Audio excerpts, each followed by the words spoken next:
Good morning dear students. हमने integration किया था और आपको इंटीग्रेशन में मैंने बोला था कि that we have to find out the total value. और हमने कहा था कि अगर एक फंक्शन है एफ एक्स डी एक्स, इसका इंटीग्रेशन मान लीजिए एफ एक्स है, ये है इस एफ एक्स। इस एफ एक्स को मैंने कहा था इंटीग्रेशन का एक तरीका है, अगर आपके ग्राफिकली इसको दिखाना, ग्राफिकली रिप्रेजेंट करना हो, तो अगर हमारे पास ये कोई ग्राफ है, ये पॉइंट ले लीजिए हमने कोई यहाँ से, ये कोई फंक्शन एफ एक्स है, हम कोई पॉइंट ए लेते हैं, पॉइंट बी दूसरा ले लिया, यहाँ पे ले लिया, ये एक्स एक्सिस है और ये वाई एक्सिस। और अगर यहाँ पे point x is equal to a मान लीजिए, यहाँ पे एक्स मान लीजिए बी है, तो ये जो डिस्टेंस है ये आपका बनेगा बी माइनस ए। अगर आपको वैल्यू निकालनी है, ये एफ एक्स के बराबर है, कैपिटल एफ एक्स, इस फंक्शन एफ एक्स का जो इंटीग्रेशन है वो एफ एक्स है। जैसे हमने कहा था इंटीग्रेशन साइन एक्स का, integration of sine x T x साथ में लिखना पड़ेगा इज माइनस कॉस एक्स। इस कॉस एक्स की वैल्यू कैसे ग्राफ के लिए अगर निकालें, तो इस फंक्शन की ये जो एरिया होगा, ये this area this will be equal to F X. अगर ये कोई फंक्शन एफ एक्स है, इसका एरिया होगा, this area will be equal, जो वैल्यू इस एफ एक्स का निकलेगा, कोई भी फंक्शन हो, वो एरिया ये होगा एफ एक्स। जैसे हमने कहा था डिफरेंशिएशन में स्लोप ऑफ द टेंजेंट, अगर कोई पर्टिकुलर वैल्यू इंस्टेंटेनियस वैल्यू निकाले तो हमें स्लोप निकालना पड़ेगा टेंजेंट का। that will be the differentiation of that function. Now if we have to find integration, then हमें इसका एरिया निकालना पड़ेगा, वो एरिया इसके बराबर होगा। अब यहाँ पे मुझे एरिया कहाँ से कहाँ निकालना है, x equal to A and x is equal to B. अब मैं मान लो ये फंक्शन है, यही फंक्शन मैं लेता हूँ एफ एक्स डी एक्स, और इसका इंटीग्रेशन मान लीजिए वो है कैपिटल एफ एक्स, और इसकी वैल्यू मुझे कहाँ से निकालनी है, from A to B, from A to B. ये जो जब हम किसी पर्टिकुलर वैल्यूज के बीच में किसी फंक्शन का इंटीग्रेशन निकालते हैं, then we call it as definite integral, कि हमें इंटीग्रेशन तो निकालना है, लेकिन एक्स की वैल्यू जो है वो from A to B, X की वैल्यू जो है वो फ्रॉम ए टू बी है। जब हम इसमें आगे न्यूमेरिकल्स करेंगे, कुछ क्वेश्चंस करेंगे, तो आपको बिल्कुल क्लियर हो जाएगा कैसे निकालना है। ए टू बी हमें वैल्यू निकालनी है। जब हमने ये वाला इंटीग्रेशन किया था जो हमने पहले दिखाया आपको, उसमें कोई डेफिनेट, वो दैट्स इनडेफिनेट इंटीग्रेशन, उसमें उसको हम इंडेफिनेट कह सकते हैं, और उसमें इंटीग्रेशन कांस्टेंट भी आ सकता है, सी भी लिखते हैं हम, एफ एक्स प्लस सी भी लिख सकते हो, एफ एक्स यहाँ पे लिख सकते हो is equal to F X plus C, capital F X plus C, C is integration constant. लेकिन यहाँ सी की वैल्यू नहीं आती है, डेफिनेट इंटीग्रल में सी की वैल्यू नहीं आती है, वो खत्म हो जाती है। अब इस एफ एक्स को ए टू बी, इसका लिमिट है a to b, f x is equal to F x, तो इसको भी हम लिखेंगे यहाँ पे फ्रॉम ए टू बी। तो इसकी वैल्यू क्या आएगी, अब कैसे वैल्यू इसमें डालते हैं इसके अंदर, अब F X from within the limits A to B. अब इसको कैसे यूज करते हैं, मैं एक क्वेश्चन भी दिखाऊंगा, आपको बिल्कुल क्लियर हो जाएगा। इसको लिखेंगे एफ, पहले एक्स की वैल्यू क्या है बी, पहले ऊपर वाली upper limit and lower limit, upper limit and lower limit, पहले हम लगाएंगे बी, फिर उसके बाद माइनस एफ ऑफ ए, ये this will be the value of this integral F. अगर ए टू बी के बीच में आपको इसको डेफिनेट इंटीग्रल इसकी वैल्यू निकालनी है, that will be F B minus F A. जैसे मैं सिंपल एक एग्जांपल ले रहा हूँ, सपोज आपको निकालना है एक्स की value, X D X, integration आपकी एक्स की वैल्यू फ्रॉम 1 to 2 है, value of this X is from to 1 to 2 आपको वैल्यू निकालनी है, ये किसके बराबर होगा, what is integration of X, what is integration of X raise power N, it is X raise power N plus X raise power N की integration क्या है, it is X raise power N plus 1 divided by N plus 1। तो यहाँ x की power क्या है 1, तो इसकी इंटीग्रेशन क्या आएगी, X 1 plus 1 divided by 1 plus 1, this will be equal to within the limits X 1 to 2, यहाँ एक्स बार बार लिखने की जरूरत नहीं है, हम लिखेंगे 1 to 2, तो इसकी वैल्यू क्या आएगी, ये 1 + 1 is 2, इसको बाहर रखेंगे 1/2, अंदर क्या बचेगा x square, between the limits 1 to 2 ऐसे पढ़ते हैं इसको, 1 to 2, दिस इज इक्वल 1/2 बाहर रखेंगे। अब देखिए एक्स स्क्वायर हमारा इंटीग्रल क्या है, बिटवीन द वैल्यूज 1 and 2, अब 1 and 2, तो एक्स स्क्वायर, पहले एक्स की वैल्यू क्या है 2, तो हम करेंगे 2 साथ में स्क्वायर, फिर माइनस लिखते हैं, माइनस, उसके बाद वैल्यू क्या है 1, तो क्या आएगा x raise power x square means 1 square, तो वैल्यू आएगी 1, 2 2 = 4 minus 1, this will B 1/2, 4 - 1 is 3, तो 3/2 इसका आंसर आएगा। This is definite integrals when you have to integrate between a definite value, जो वैल्यूज दिए होंगे आपको, एक्स टू 0 टू भी हो सकता है, कोई भी वैल्यू आप लिख सकते हो, लेकिन पहले आपको क्या लगाना है, पहले अपर लिमिट लगाना है, फिर लोअर लिमिट लगाना है. सो when a function is integrated between a lower limit and an upper limit, it is called a definite integral. ये आप डेफिनेशन याद रखोगे. When a function is integrated between a lower limit and an upper limit, it is called a definite integral. तो इसके लिए आप कोई भी क्वेश्चन ले लो, जैसे मैं और एक क्वेश्चन ले रहा हूँ, क्वेश्चन नंबर 2. आप खुद ट्राई नहीं कर रहे हो, कोई क्वेश्चन मुझे सॉल्व करके नहीं भेज रहे हो, प्रिंसिपल को मुझे बोलना पड़ेगा. Now we have integral 0 to 1. इसकी वैल्यू कहाँ से कहाँ निकालनी है, जैसे मैंने आपको ग्राफ में दिखाया, एरिया निकालना है फ्रॉम ए टू बी. यहाँ पे वैल्यू मुझे निकालना है 0 to 1. क्वेश्चन है 4x² + 4x dx. ये आप जो ठीक से समझोगे, क्योंकि आगे जो हम करेंगे, जो वैल्यूज हम निकालेंगे आगे, उसके लिए हमें इक्वेशंस ऑफ मोशन अभी इसके बाद हमें करना है इंटीग्रल के बाद. तो उसमें आपको ज़रूरत पड़ेगी ये लिमिट कैसे लेनी है, ये अपनी मर्ज से नहीं लेने हैं. कुछ हम क्वेश्चन करें, जब हम ग्रेविटेशन पढ़ेंगे, मोशन पढ़ेंगे, वहाँ आपको खुद समझ आना चाहिए कि हमें जो वैल्यू अपर लिमिट और लोअर लिमिट वो हमें क्या लेनी है. सो 0 to 1 4x² + 4 dx हमारी पास एक क्वेश्चन है, इसको हम सॉल्व करेंगे. तो बताइए, पहले इसका इंटीग्रेशन सिंपल निकालेंगे. 4x², इसको हम दो पार्ट्स में डिवाइड कर सकते हैं. Integration of 0 to 1 4x² dx plus integration 4x dx. मान लीजिए छोटे दो क्वेश्चन बन गए. अब यहाँ पे देखिए 4 बाहर आएगा. What integration of x². अब बार बार मैं नहीं बोलूंगा x⁻n की इंटीग्रेशन x⁻n + n + 1 फिर ऐड +1 करो, that will be a very minor thing. अब बार बार बोलने की वो जरूरत नहीं है. तो x² का आपको जबान याद होना चाहिए. x का आएगा x³/3 between the limit 0 and 1 plus 4 बाहर करेंगे, x का वैल्यू, इसका भी वैल्यू आएगा 0 to 1. x की इंटीग्रेशन क्या होगी, x²/2 between the limits 0 and 1. इसको आगे करिए, 3 बाहर आएगा, 4/3 x³ with the limit 0 1 plus ये 2 2 ज़ा 4, 2 बाहर आएगा, x² with the limit 0 1 lower limit and upper limit. This is equal to 4/3 बाहर आएगा. अब इसको लिमिट लगाना है, वैल्यूज लगानी है. अब x³ का वैल्यू क्या आएगा, पहले देना है 1, तो 1³ फिर माइनस लिखना होता है, -0³ प्लस 2 को बाहर रखना है. x की लिमिट लगानी है, पहले 1 लगाना पड़ेगा ऊपर वाला लिमिट, x का तो आएगा 1² माइनस फिर lower limit 0². This will be equal to 4/3. 1³ means 1, 0 means 0 प्लस 2 1 मीन्स 1, तो ये आएगा. दिस इज 4/3 प्लस 2, 4/3 प्लस 2, तो ये आएगा 4 2, ये 10/3 आपका इसका आंसर आएगा. ये आपने निकाल लिया इसका लिमिट. यही डेफिनेट इंटीग्रल में ऐसे बिल्कुल सिंपल है, जो आपने इंटीग्रेशन में किया बिल्कुल वही करने, लेकिन आपको वैल्यूज दिए होंगे x को कहाँ से कहाँ आपने यूज़ करना. मैं और एक क्वेश्चन देखता हूँ, ये देख लीजिए. मेरे पास एक क्वेश्चन है, इंटीग्रेट, ये आगे भी आपको काम आएगा, gm/x² dx. g, what is g? Gravitational constant. m, mass of the अर्थ, ये भी constant. m, mass of the body. This is gravitational force of attraction between two bodies. किसके बराबर है, ये आपने पढ़ा है 9th में, शायद पढ़ा होगा. Force of attraction between two bodies is equal to gravitational constant into mass of the two bodies, mass of the earth m, mass of the object m divided by distance between them x² into dx. इसको हमें integrate करना है within the limits r to infinity. तो कैसे करेंगे आप, is equal to, आप पहले ये चीज़ें आपको मालूम होनी चाहिए कि वो कौन सी चीज़ है जो इसमें कांस्टेंट कौन सी है और वेरिएबल कौन सी है.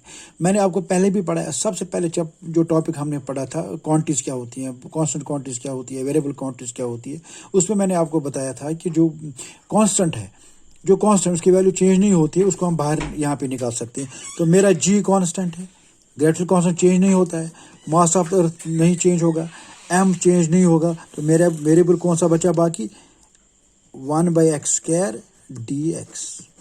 तो मुझे इंटीग्रेट करना है 1/x² को. तो ये within the limits R, ये इन्फिनिटी. तो ये आएगा फिर से gmm कांस्टेंट है मेरा, बाहर निकाल दिया. जैसे 2 को 3 को 4 को बाहर निकाला हमने, वैसे हमने gmm को बाहर निकाला, because all the 3 quantities are constant. तो इसको हम लिख सकते हैं 1/x² को x⁻⁻². कई बार शायद मेरा पेपर आपके वीडियो से बाहर चला जाए, तो प्लीज़ जो मैं वर्बली बोल रहा हूँ तो उसको उससे समझ लें. तो x⁻⁻² इंटू dx, लिमिट्स क्या है हमारा, r टू इन्फिनिटी. अब सिंपल क्वेश्चन बन गया, gm what is integration of x raise power -2 with respect x. अगर इधर वाई शाई होगा तो नहीं होगा, एक्स इधर है तो एक्स याद रखना है, एक्स इधर है तो इधर भी डी एक्स ही होगा। Integration of x raise power -2 क्या होती है, x raise power -2 + 1 divided by -2 + 1 और लिमिट्स क्या है आपकी r to infinity। अब क्या आएगा GMM, ये -2 + 1 जो है नीचे है ये -1 बन जाएगा तो ये माइनस बाहर आएगा -GMM। अंदर क्या बचेगा आपके पास x raise power -2 + 1 means x raise power -1, limit आएगा r to infinity, ये आएगा -GMM। अब इसको लिमिट देंगे हम, पहले देंगे एक्स रेस पावर -1, इसको हम लिख सकते हैं 1/, और एक स्टेप करते हैं 1/x r to infinity। ये -GMM ये आएगा 1/, पहले कौन सा देंगे इन्फिनिटी, 1/x के बदले इन्फिनिटी, फिर -1/x के बदले r, क्योंकि लिमिट क्या थी r radius of the earth to infinity. This will be -GMM। 1/∞ is 0, 1/∞ is 0 -1/r, this is equal to -- +GMM/r। GMM जो है इसकी वैल्यू होगी r to infinity GMM/x² dx, इसकी वैल्यू हमने निकाली GMM/r। ये एक्चुअली क्या होता है, this is work done due to gravity, work done आगे हम पढ़ेंगे ग्रेविटेशन में। ये हमने वर्क की वैल्यू निकाली, एक क्वेश्चन हमने ऑलरेडी कर लिया, यहाँ भी करना हमें। फोर्स ऑफ अट्रैक्शन, जब एक ऑब्जेक्ट को आपने उठाया अर्थ से और कहीं डिस्टेंस x पे ले गए, ठीक है ना, वर्क डन बाय ग्रेविटी। हम पहले निकाले छोटा सा डिस्टेंस के लिए, हमने ds छोटे से डिस्टेंस dx के लिए निकाला कि वर्क डन कितना होगा, तो उसके लिए हमने x ले ली जो हम मेजर कर सकते हैं। मैंने पहले ही कहा था आपको, हम ऐड करते हैं ऐसे छोटे छोटे एरियाज में निकालते हैं, स्प्लिट करते हैं सेल्स में। तो हमने छोटे डिस्टेंस dx के लिए कितना वर्क किया, उसके लिए हमने निकाला GMM/x² dx निकाला वर्क डन। तो अगर पूरा ग्रेविटी का देखना है तो r to infinity हमने इसलिए लिमिट ली है क्योंकि हमने पूरा रेडियस ऑफ अर्थ r है। अब एक रेडियस को कोई हमारे पास कोई स्केल नहीं, हम r मेजर कर ले रेडियस ऑफ अर्थ कितना है और उससे हम निकाले वर्क डन कितना होगा। अगर एक ऑब्जेक्ट को एक रॉकेट अगर जाता है स्पेस में, उसके लिए कितना वर्क करना पड़ा उसको, तो वो कैसे निकालोगे आप, यही तरीका है। पहले छोटा हमने लिया dx के लिए, डिस्टेंस के लिए लिया, x डिस्टेंस के लिए लिया, और फिर उसके बाद हमने क्या किया, उसको इंटीग्रेट कर दिया बिटवीन द लिमिट्स और वो वैल्यू निकली GMM/r। ये एक्चुअली वर्क डन हमने निकाला ड्यू टू ग्रेविटी, जो हम ग्रेविटेशन में भी पढ़ेंगे। डेफिनेट इंटीग्रल कैसे यूज़ किया हमने, वो ये क्वेश्चन है। और कोई क्वेश्चन मैं देखता हूँ, अगर यहाँ पे होगा तो मैं आपको दिखाऊंगा, या आप कोई भी एक क्वेश्चन आप खुद भी बना सकते हो, कोई भी सिंपल क्वेश्चन आप बना लो। साइन में कोई लेते हैं question, let me show you some with sine question.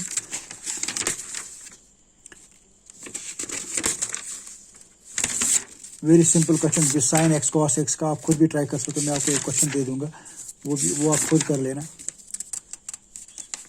जैसे मान लीजिए आपके पास कोई क्वेश्चन है, आपको करना है integrate cos x within the limits -π/2 to +π/2। Pi means 90, so pi means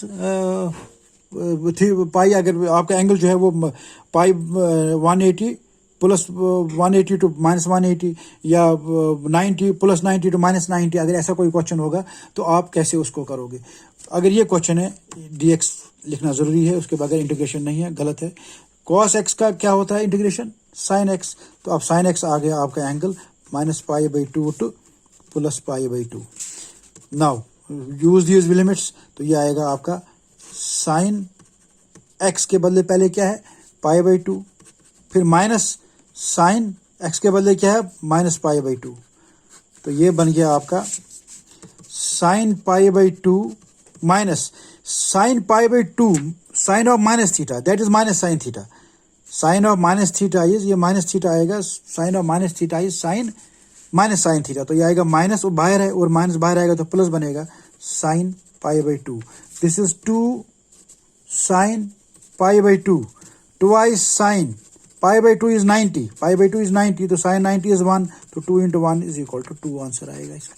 देखो एक सिंपल क्वेश्चन को साइन, अगर आपको क्वेश्चन में आता है इंटीग्रेट साइन, अगर लिमिट नहीं होते तो cos x का sin x आंसर आता, खत्म खेल। लेकिन हम कह रहे हैं हम आपको x वैल्यू एक डेफिनेट इंटीग्रल बना रहे हैं, हम आपको वैल्यूज हम बोल रहे हैं कि आपको इस क्वेश्चन का आंसर आपको इंटीग्रेट करना है जब आपको x की वैल्यू कहाँ से है -π/2 टू +π/2, सिंपल वही इंटीग्रेशन करना है और x के बदले आपने फिर वैल्यू देनी है π/2 +π/2।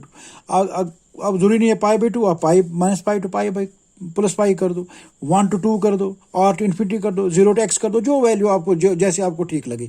लेकिन अब ये डिपेंड करेगा आपका क्वेश्चन कैसे होगा वैसे करना है। तो ये आपका डेफिनेट इंटीग्रल, छोटा सा आपका कॉन्सेप्ट था डेफिनेट इंटीग्रल्स का।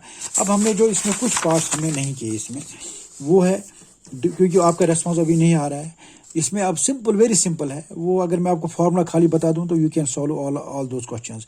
जैसे मैंने कहा था, अगर आपके पास है differentiate u into V form और u बाई वी फॉर्म, जैसे 3x + 4 इंटू 3x + 5, आप इसको डिफरेंशिएट करो, दो फंक्शंस है, इसको कैसे आप करोगे? इसके लिए सिंपल फार्मूला है, या इंटीग्रेशन बाय सब्स्टिट्यूशन है, इंटीग्रेशन बाय पार्ट्स है, सिंपल फार्मूलाज है आपको। Because you are not dealing with maths में आपको पूरे चैप्टर मतलब 50-50 60 क्वेश्चन आपको करने उसमें, तब आपको पूरा चैप्टर हो जाएगा। लेकिन यहाँ पे here actually in physics we are trying to explain you about the basic concepts of differentiation, basic concepts of integration, basic concepts of different integrals.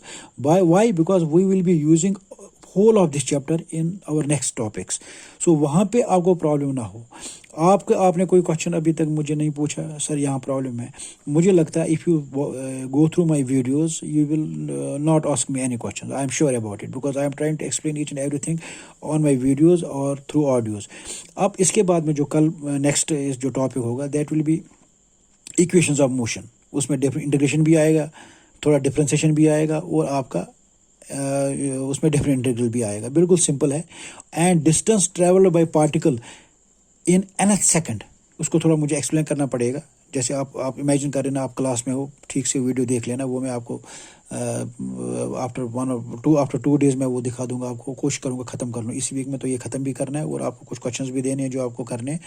और after that I will be starting next topic, that is आपका जो है that is a very simple topic, जिसमें आपको physics के बारे में पढ़ोगे, physical world of measurement, dimensions. तो आई सपोज उसमें ऑडियो भी कुछ मैं भेजूंगा आपको, ऑडियो में भी समझ आएगा आपको, उसमें नोट्स भेजूंगा मैं आपको। आपके पास कोई बुक है वहाँ से भी नोट टिक लेना, तो कोई इतना उसमें टेंशन नहीं है, आप खुद वो समझ जाओगे। जैसे आप बाकी आपने देखा होगा बाकी सब्जेक्ट्स में जैसे नोट्स आ रहे हैं तो बच्चे नोट कर रहे हैं, उसमें थोड़ा मैं एक्सप्लेन करूंगा, जितना इसमें एक्सप्लेन करने की ज़रूरत थी शायद उसमें उतना नहीं है। Then again we have motion.